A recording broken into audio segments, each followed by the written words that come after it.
시편 138편 1절로 8절 말씀입니다. 내가 전심으로 주께 감사하며 신들 앞에서 주께 찬송하리이다.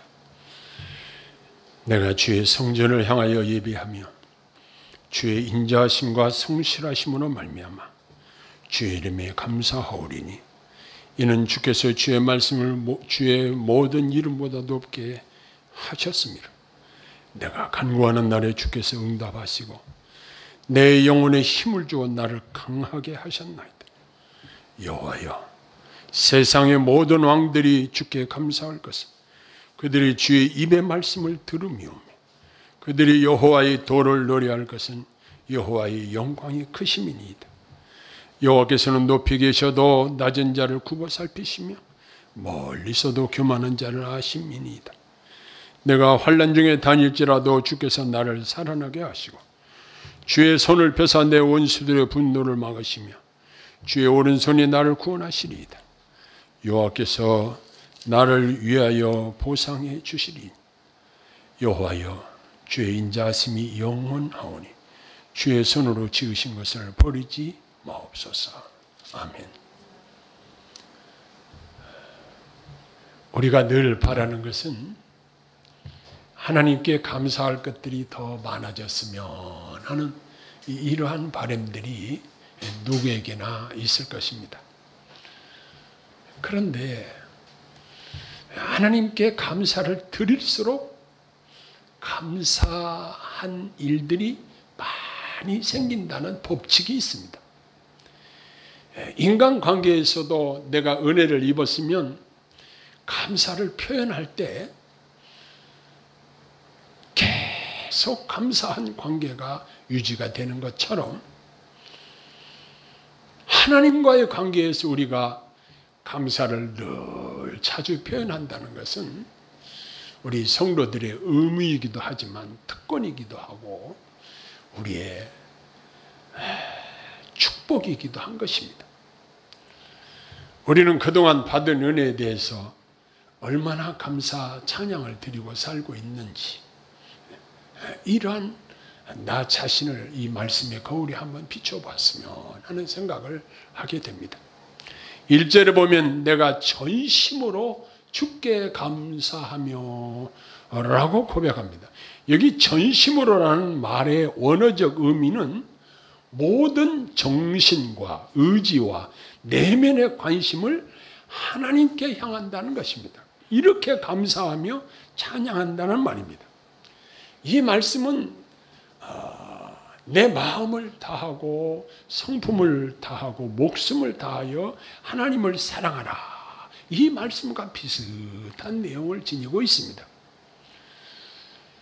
그런데 시인 다윗이 이렇게 열정적으로 감사 찬양을 드리는 데는 자신은 작은 피조물이요 하나님을 경배하며 섬겨야 될 존재임을 드러내 보이고 있는 것입니다. 그는 모든 의지와 정성을 다하여 하나님께 찬양하며 경배하는 것입니다. 다윗은 하나님을 찬양하고 높이는 일에 자신의 몸이, 자신의 수치가 사람들 앞에 드러나는 것조차 의식하지 못하고 열심으로 춤추며 하나님을 찬양했던 성경의 역사의 기록이 있습니다. 저는 모 가수가 노래를 너무나도 열심히 부르다가 나중에는 유도를 벗어버리고 열정적으로 뛰어다니면서 노래를 부르는 모습을 보았습니다. 세상 사람들, 세상 노래를 부르는데도 저렇게 열정적으로 노래를 부르는데 하나님께 감사 찬양을 드리는 우리의 찬양의 수준은 어느 정도인가 한번 비교를 해보았습니다. 우리들도 하나님을 향한 감격적인 열정으로 기쁨과 환호의 찬양을 드리면 좋겠습니다. 우리 목소리가 계속 나오는 것이 아니더라고요. 제가 지난 주일만 해도 목소리가 안 나와서 찬양 인도를 못 하겠더라고요. 설교를 더 이상 길게 못 하겠더라고요. 짧게 마무리했습니다. 왜? 목소리가 계속 잘 나오는 것이 아니에요. 근데 오늘은 찬양을 해보니까 목소리가 나와요. 여러분, 우리가 목소리가 나올 때 하나님을 찬양해야 합니다. 찬양할 수 없을 때가 옵니다. 그런데 우리가 기왕 하나님을 찬양하는데 여기 시인처럼 전심으로 여호와의 이름을 높이고 영광을 돌린다고 한다면 얼마나 좋겠는가, 이런 생각을 합니다. 이제 우리들이 하나님께 집중하고 우리 찬양을 통해서 그분이 참 하나님이시고 그분이 참 능력자이시고 그분이 창조주이시고 최고의 영광을 받으셔야 될 분으로 그분을 찬양과 영광을 돌려드린다고 한다면 얼마나 기뻐하실까, 이런 생각을 해봅니다. 시인은 내가 주의 성전을 향하여 경배하며 그랬습니다. 여기서 성전은 구약의 언약궤가 안치된 성막을 의미합니다. 하나님께서는 어느 지정된 장소에만 국한해 계신 것은 아니시고 무소부재하신 하나님이시므로 어디서든지 계시고 어디서든지 우리를 지켜주시고 인도하시는 분이십니다. 그런데 오늘날 우리 성도님들이 교회를 중심으로 모이고 하나님께 예배드릴 수 있도록 하신 것은 교회를 통해서 양육을 받고 성장하고 서로 섬기고 봉사하고 이러한 것들을 감당케 하심으로 성도님들의 믿음이 온전하게 성장할 수 있는 방편으로 허락하신 것입니다. 그러므로 우리들은 교회를 통하여 하나님께 더욱 가까이 하며 우리의 든든한 신앙을 세워 나가야 할 것입니다. 코로나 전염병으로 인해서 집합 금지 명령이 떨어지고 난 이후에 교회에 모이는 숫자가 자꾸 줄어들기 시작하고 교회와 멀리하는 이러한 경향들이 생겨나게 되었습니다. 그러다 보니 교회에서 식사 교제도 없고 여러 가지 교회에서 머무는 시간이 적다 보니까 교회를 중심한 우리의 삶이 점점 그 비율이 줄어드는 것을 우리가 보게 됩니다.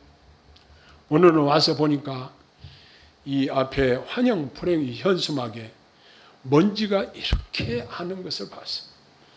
화장실에 들고 들어가서 퐁퐁을 발라놓고 물을 뿌리니까 얼마나 먼지가 떨어지는지, 야, 저것이 내 마음 아닌가.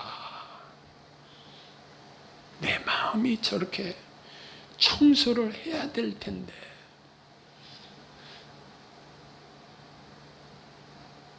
교회 문이 너무나 먼지가 많이 끼가지고 교회 밑에 현관문을 한번 닦아보면서, 야, 이렇게 먼지가 많이 꼈구나. 우리가 이제 내가 하나님을 더 가까이 하고 하나님을 더 찬양하고 하나님께 은혜를 사모하는 마음이 우리에게 더 불릴 듯 일어나야 되겠구나 하는 생각을 해보았습니다. 이제는 공연도 정부에서 다 허락하고 있습니다. 이제 우리 교회도 식사 교제를 한번 하려고 이제 제 아내가 마음으로 계획하고 준비하고 있는 것 같습니다. 이제 아무리 질병이 사람들 위협한다고 할지라도 이제 우리는 하나님 앞에서 주님을 더욱 가까이 하고 주님께 감사 찬양하는 일을 더 전심으로 해야 되지 않겠나, 이런 생각을 해봅니다. 2절 후반부에는 주께서 주의 말씀을 주의 모든 이름 위에 높게 하셨습니다. 이 말씀은 하나님께서 그 언약을 성실하게 지켜주신다는 뜻입니다. 하나님께서는 말씀하신 것을 반드시 이행하시는 분이십니다. 사람들은 약속을 하고도 힘이 없어서 못 지키는 경우도 있고, 또 여러 가지 여건상 그 약속을 이행하지 못할 때가 있습니다. 그러나 전능하신 우리 하나님은 말씀하신 바를 결코 시건치 아니하시고 반드시 그 약속을 이행하시는 분이십니다. 그래서 시인은 자신이 직접 경험한 신실하신 하나님을, 하나님의 인자하심과 성실하심을 찬양하고 있습니다. 우리가 고난과 역경의 이 세상을 살면서 낙심하지 않는 것은 신실하신 하나님께서 친히 말씀하신 바를 반드시 이루시고 우리를 구원과 복된 길로 인도해 주신다는 이 사실을 확실하게 믿고 의지하는 것입니다. 그런데 우리 하나님은 우리를 어떻게 대우하시는가? 여기 보면 인자와 성실로 대우하신다고 말씀하십니다. 하나님이 우리를 대하시는데 인자하게 대하십니다. 그저 어미하신 하나님으로 우리 앞에 서신다고 한다면 어떻게 우리가 하나님 앞에 서겠습니까? 그러나 항상 인자와 긍휼이 풍성하신 우리 하나님이 인자하신 눈으로 우리를 보시고 우리를 안아주시고 우리를 맞이해 주시고 우리를 사랑해 주시기 때문에 우리가 하나님 앞에 변함없이 신앙생활을 할 수가 있는 것입니다. 그뿐만 아니라 3절에 보니까 내가 간구하는 날에 주께서 응답하시고 그랬습니다. 사람들은 우리가 어떤 어려운 상황을 이야기하고 뭘 요구를 할 때에 들어줄 수도 있고 안 들어줄 수도 있습니다. 들어줄 수 없으면 못 들어주죠. 그리고 들어줄 마음이 없으면 안 해줍니다. 그러나 우리 하나님은 내가 간구하는 것마다 기쁘게 응답해 주신다는 사실입니다. 이건 우리에게 있어서 엄청난 자원입니다. 하나님한테 이야기하면 다 되는데 우리 큰손자가 할머니한테 이야기하면 무엇이든지 다 사줘. 할머니한테 얘기하면 다 사준대요. 피아노도 사주고 필요한 장난감도 사주고 필요한 거 할머니한테만 이야기하면 다 사준대요. 아주 당당하게 친구들 앞에서도 그렇게 이야기를 한다는 거예요. 그러나 할머니의 주머니는 여건이 그렇게 넉넉하지 않습니다. 그러나 우리 하나님은 온 우주 만물이 다 우리 아버지 하나님의 것입니다. 그 하나님께서 우리가 간구할 때마다 기쁘게 응답해 주신다는 사실을 말씀하고 있습니다. 이런 하나님을 나의 아버지로 모시고 사니 감사 찬양하지 않을 수가 없는 것입니다. 그뿐만 아니라 내 영혼에 힘을 주어 나를 강하게 하셨나이다 그랬습니다. 주의 종은 강단에서 말씀을 선포할 때에 제법 강한 것 같이 보여집니다. 그러나 제가 요즘 느끼는 점은 제가 너무 연약하다는 사실입니다. 질병에도 연약하고 환경에도 연약하고 제가 어제는 이사한 집에 스파이프를 좀 자르려고 핸드 그라인더를 가지고 자르다가 이 손가락 끝을 장갑을 끼고 했으니까 망령이지 싹 쓰는데 그냥 장갑이 찢어지던 손끝이 이렇게 상하더라고. 근데 오늘 아침 와이셔츠 단축구멍을 끼려는데 이 손가락을 끼려는데 아파서 안 돼요. 이거 조금 피부 좀 약간 한 1mm도 안 들어갔는데 칼날이. 그런데 이거 손가락 하나 다쳤다고 와이셔츠 단축구멍 하나 끼는데도 힘들더라고. 이처럼 연약한 것이 우리 인간이에요. 최종들도 이렇게 연약한 것밖에 자랑할 거 없습니다. 그러나 다만 선포할 것은 위대하고 강하신 주님을 선포하는 것입니다. 그 주님이 연약한 우리를 강하게 해주신다는 사실입니다. 여러분, 하나님이 강하게 하시지 아니하시면 우리는 연약해서 넘어질 수밖에 없고 쓰러질 수밖에 없고 우리 아무것도 할 수 있다고 말할 수 없습니다. 너희가 나를 떠나서는 아무것도 할 수 없다. 요즘 저는 이 영적 싸움을 싸우는 것을 실감을 합니다.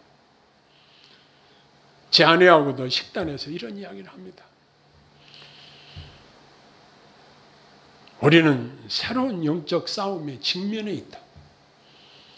우리가 이 땅에 살면서 악한 영들의 공격은 쉼없이 우리를 공격해 옵니다.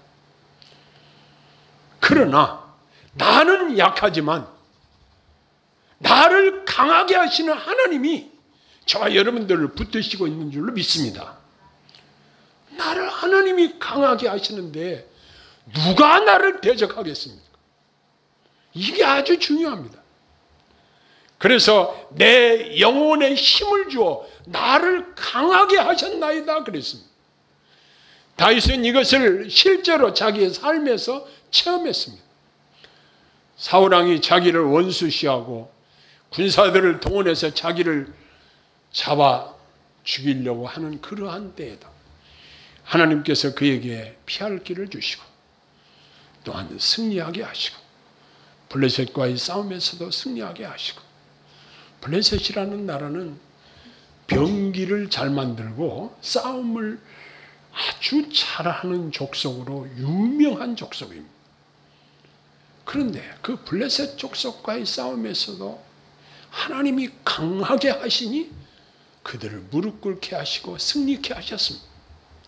다윗은 그걸 자기 몸으로 직접 체험한 사람입니다. 여러분, 승리한 후에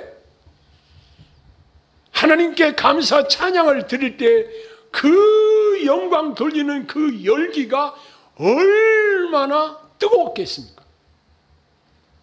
다윗뿐만 아니라 오늘날 우리의 삶에서 나를 강하게 하시는 하나님, 나를 강하게 하시는 하나님이 내 하나님이시다는 사실을 믿으시기를 바랍니다. 이제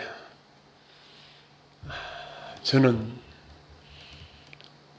제 육신이 매우 연약하다는 것을 실감합니다. 그러나 하나님이 도우시고 붙드시면 내가 할 일을 할 수 있게 하신다, 이런 생각을 합니다. 날이 갈수록 몸은 약해지고 자꾸만 연약한 부분들이 생겨나고 어떤 때는 마음으로 낙심될 때도 있고 걱정이 앞설 때도 있습니다. 그러나 성경 말씀에 내 영혼에 힘을 주어 나를 강하게 하셨나이다, 이 말씀을 저한테 적용을 시킵니다. 여러분들에게도 나를 강하게 하시는 하나님이 나를 강하게 하신다, 나를 도우신다, 이 믿음으로 강해지시기를 소원합니다. 이제 시인 인간 다윗은 전쟁에 참여하는 순간마다 두렵고 연약하고 떨리는 마음이 있었습니다. 그래서 그는 전쟁에 나갈 때 어떻게 했냐? 하나님, 이번 전쟁에 나갈까요? 그래, 나가라. 하나님께로 허락을 받고 그리고 전쟁에 나가면 하나님이 반드시 승리하게 해주셨습니다. 그가 하나님께 부르짖을 때마다 하나님께서 그를 붙드시고 승리하게 하신 것을 그가 경험했던 것입니다. 이처럼 우리를 도우시는 하나님께서 우리로 영적 싸움에서 승리하게 도우시는 줄로 믿으시기를 바랍니다. 하나님이 강하게 하시고 능하게 하신다는 사실입니다. 이제 하나님을 믿음으로 담대하게 살아가십시다. 조금 더 염려하거나 낙심하지 마십시다. 겁내지 말고 영적인 싸움을 싸우시기를 바랍니다. 이제 6절에 보니까 여호와께서는 높이 계시도 낮은 자를 하감하시며 멀리서도 교만한 자를 아시나이다 라고 기록하고 있습니다. 이 말씀은 우리 모두가 하나님 눈앞에서 하나님 면전에서 살고 있다는 의식을 가지고 살아야 한다는 의미인 것입니다. 예배 시간만 우리를 지켜보시는 것이 아니라 언제든 어디서든지 우리들을 지켜보시는 분이심을 믿고 든든한 마음으로 깊은 감사를 드려야 할 것입니다. 7절에 보니까 내가 환난 중에 다닐지라도 주께서 나를 소성케 하시고, 다윗은 수많은 역경 중에서도 돌보시고 도우시는 하나님의 은혜를 경험하고 하나님을 찬양합니다. 우리 성도님들도 이런 하나님의 돌보심을 힘입어 살아가는 자들입니다. 하나님께서는 절망 중에도 희망을 주시는 분이십니다. 이 능하신 하나님의 손을 붙잡고 의지하여 늘 승리하시기를 바랍니다. 근데 여기 제 눈에 들어오는 말씀이 주의 오른손이 나를 구원하시리다. 그래서 여러분, 손이 두 개가 있는데 왼손이 있고 오른손이 있는데, 오른손은 승리의 손, 강한 손을 상징합니다. 대부분의 사람들이 이 오른손을 많이 사용을 해요. 우리 손자는 왼손으로 밥을 먹어요. 야, 너 오른손을 좀 한번 써봐라.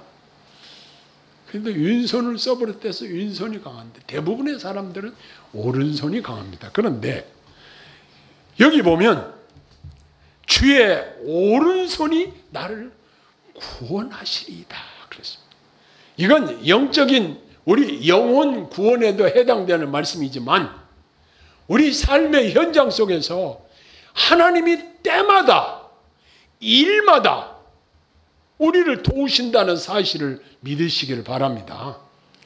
그래서 주님이 강한 오른손으로 우리를 도우시는데, 여기 보면 우리의 삶의 모든 영역에서 저와 여러분들을 도우시는 줄로 믿으시기를 바랍니다. 얼마나 마음 든든합니까? 8절에 보니 여호와께서 나를 위하여 보상해 주시리이다. 여러분들이 주님을 위해서 충성, 헌신, 봉사하고 있습니다. 하나님이 여러분들의 노고를 보상해 주시기를 바랍니다. 여러분의 헌신적인 행동과 믿음의 모든 삶을 하나님이 넉넉히 보상해 주시기를 바랍니다. 그래서 여기 보상하시는 하나님, 여러분, 하나님이 보상해 주시는 것은 내가 씨를 한 줌을 뿌렸는데 거둘 때는 한 가마니를 거둘 수도 있습니다. 30배, 60배, 100배의 결실을 거두는 것입니다. 그런데 하나님은 우리를 어떻게 보상해 주시냐? 우리는 이를 뿌렸어도 하나님은 100,000,000을 거두게 하십니다. 하나님은 넉넉하게 우리의 삶의 보상으로 갚아주시는 것입니다. 그리고 주의 손으로 지은 것을 버리지 마옵소서라고 찬양하는데, 저와 여러분들의 특징이 뭐냐면 하나님의 손으로 만든 걸작품들입니다. 그래서 주의 손으로 지은 존재들입니다. 그래서 버리지 마옵소서. 내가 애써서 신경 써서 심혈을 기울여서 만든 작품을 함부로 버리겠습니까? 옆에 있는 분들에게 한번 말씀해 보시겠어요? 당신은 하나님의 걸작품입니다. 시작.